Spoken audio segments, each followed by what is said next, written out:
The main event of every Thursday show is the upset alert meter. And last week it was pinging, but this week it's really spiking. We got several games. The lowest upset alert concern I have out of these 6 games is a 5. This is presented by Flex Power. They generated some upset alerts last week. They could generate a ton of them this week. Our friends at Flex Power know how upsets work. And they know to keep you from being upset, ironically, by giving you generators. More on that this weekend. Oklahoma at South Carolina. The line's 5.5.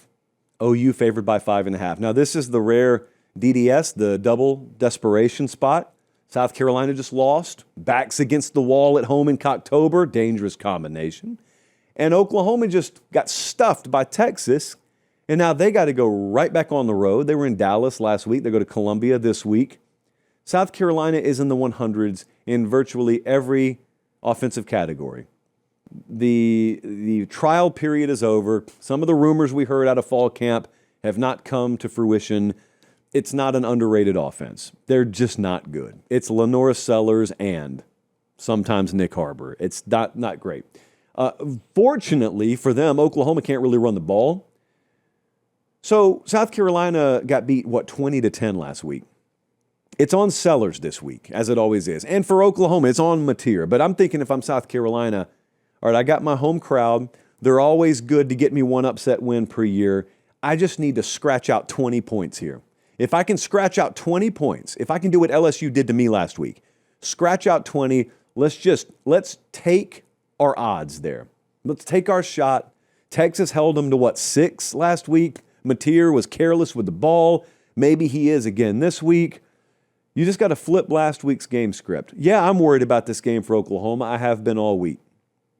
So I'm going to go an 8 on the upset alert concern meter. October, despite what Grok says, is a dangerous, dangerous thing.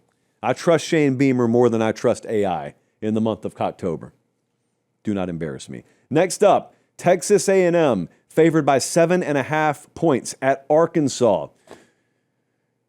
Let's ask if we believe a few things here. Do we believe A&M is going wire to wire undefeated? I'm not asking my TexAgs crowd, who has bought and paid for me, by the way, I'm told. I'm not asking you guys. I'm asking the general college football public, do you think A&M is going to go undefeated? Most people's answer is no. You don't think anyone's going undefeated. Well, okay, if they're not, then where are the losses? Plural, or maybe singular. Where's the loss? Could be where you least suspect it. Do we believe Arkansas pushed Tennessee to the limit last week? You should. They did. I was over on VolQuest lurking around. I wasn't lurking. I actually replied to a few people who were slandering me. And they were talking about some Tennessee. Oh, we picked Bama to beat Tennessee. Like, imagine the audacity, picking a 8.5-point favorite and win a game. Anyway, so they were saying, oh, man, no one cares about his picks. He picked Arkansas to beat us last week. I didn't pick Arkansas to beat you last week. I picked Arkansas to push you to the limit and cover while you won, which is exactly what happened. And that leads us to this week. That's an unnecessary shot at VolQuest. I love VolQuest. Just a couple of people over there. They didn't even tag me either. At least tag me when you slander me. So they're going, they being Texas A&M, pronouns, pal. They're going into Fayetteville. Bobby Petrino needs a signature win because he wants this job really bad. Those guys on that staff want this job really bad. And I don't think the team is tuned out yet. They actually, I'm sure they haven't tuned out yet. So I'm looking at the matchup a little more specifically. We love interim head coaches. We always love betting them because we believe they're undervalued. Texas A&M's offense on third down, 83rd in the country. Arkansas's third. Now, A&M's third down defense is locked down. Arkansas's third down defense is anything but that's over the course of a season. If the upset were to happen, I think third down conversion rate is probably something that we look back on in the box score, and Arkansas heavily tilted their way. Turnovers would help too. Give me a 6.5 on the upset alert concern scale here. And this goes back to the theory that there's a lot of compacted nature in the SEC. There's not a lot of separation. So you're going on the road and you're favored by over a touchdown in someone else's building. That's a pretty big deal. Next up, exact same situation. Texas Tech's favored by 7.5 on the road against Arizona State. Sam Leavitt, quarterback there for the Sun Devils, listed as probable. Now, they could not protect him against Mississippi State. That was on the road. cowbells and all. You are at home here, but Texas Tech comes in with the number 4 pressure rate defense in the country, so I don't expect him to have a whole lot of time to operate. Texas Tech last week ran for 370 against Kansas. It's not a metric system either. Just they ran for 370 yards. It was tough for me because I picked Kansas as my upset alert special. I took them plus 14.5, and then Texas Tech promptly used my words in their own building to make sure it didn't happen. Shame. Hey, Jordan Tyson, could he break out in this game? Texas Tech's good defensively. They are number 41 against the pass. Maybe there's some plays to be had here. Look, if not now, I don't know when Texas Tech's really going to get pushed. So I'm going to say 6. Arizona State, they got to make a stand here. Look at this Texas Tech schedule so far. They've won every game by 24 or more. And now they go to Arizona State. They got a trip to Kansas State in early November. They got Brigham Young at home. Just not a lot of resistance left. This is probably going to be a playoff team. Almost certainly going to be a Big 12 championship team. Give me a 6, though, this weekend. If they get bitten, I think it may be this week, although I'm not picking them to get bitten, lest anyone in the building out there thinks they heard me say otherwise. Utah. Hey, really quick timeout. We'll get right back to the video. Do me one favor. Make sure you're subscribed. It helps us keep the show free. It helps us keep the lights on. It helps us keep doing college football year-round, and we appreciate it. All right, back to the video. Is at Brigham Young in a game that is now and forever will be known as the Holy War. Holy War. Holy War, Holy War, Holy War. Why am I repeating myself? Nothing's wrong with your podcast. Nothing's wrong with your YouTube feed. No, I just know that there are some campus casuals out there who have already taken the Red River Shootout from us. They took the world's largest outdoor cocktail party from us, and they have tried to take Farmageddon from us, and they're absolutely trying to take the Holy War from us. Why? No real reason. The name of a rivalry game actually doesn't harm anyone. It doesn't actually offend anyone, as the case often is with these sorts of things. It's just the campus casuals, the sweater vests, the high-level mustaches don't really run in real-world circles. So they live in oxygen chambers, and they don't like these sorts of things. They don't like cool nicknames on games. Okay, the word war, Holy War, is in the name. We can't have that. Ugh. Yeah, we can, and we always will. So the Holy War, all caps, is being played in Provo, Utah. And Brigham Young is ranked 15th, and Utah's ranked 23rd, and yet the lower-ranked road team is a 3.5-point favorite. If you want to know the difference in power ratings and rankings, that's it right there. So it doesn't matter what the point spread is. It matters what happens on the field. I was just pointing that out. This is a big step up in competition for Brigham Young, obviously. Their best win is either against Arizona last week or Colorado.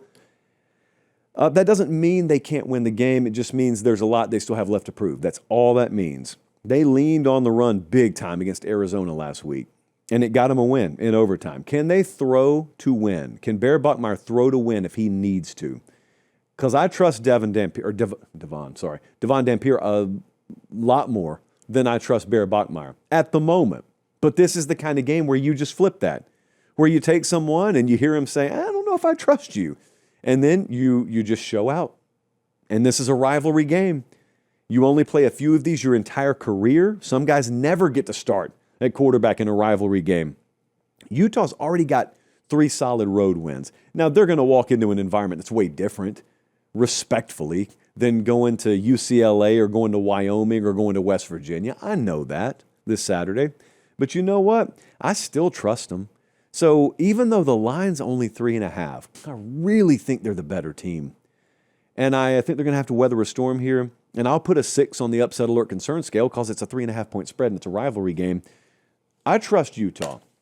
I like that they lost that game early as it relates to this game because they don't have any more room for error. So we'll see how this goes. We'll see. Let me get a 6 on the upset alert concern scale. Next up, Texas at Kentucky. Texas favored by 12.5. Do not do this to me, Texas. Do not do this to me. I hated you, and then I loved you. Now I'm supporting you, And I'm ready to invest sizable portions of my reputation on Texas making a run in the second half of the season. But we can't do that if we get beat in Lexington, can we? We can't do that if we fumble away a win to Mark Stoops and the Kentucky Wildcats. It's a low margin for error game.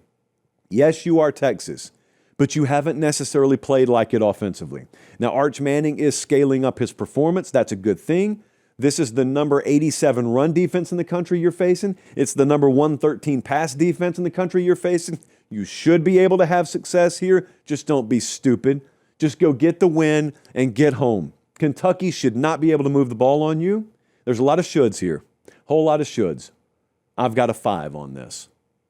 I've got a 5. I hope the competitive maturity is there for them to understand that just because we beat Oklahoma doesn't really mean anything as it relates to accomplishing our preseason goals. We have no margin for error. We got to go treat every game like that. That's what happens when you lose early. You lose to Ohio State, okay, a lot of people will. You got beat by Florida, you got no more margin for error.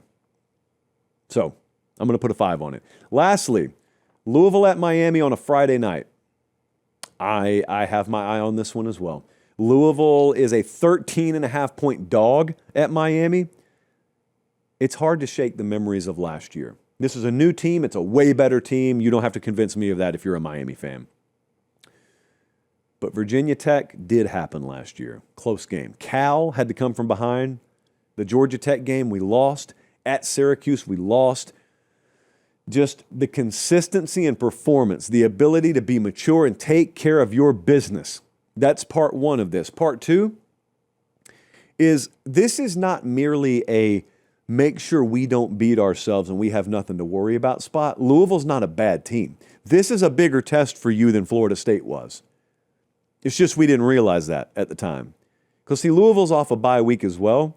And you got Jeff Brom coming off a bye. I think he's the most underrated coach in the country.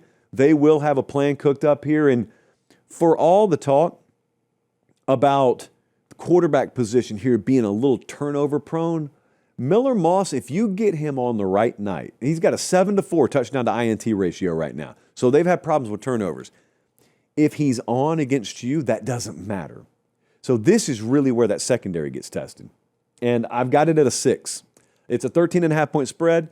Miami should take care of business, but you got to show me the competitive maturity. Find out about those standards.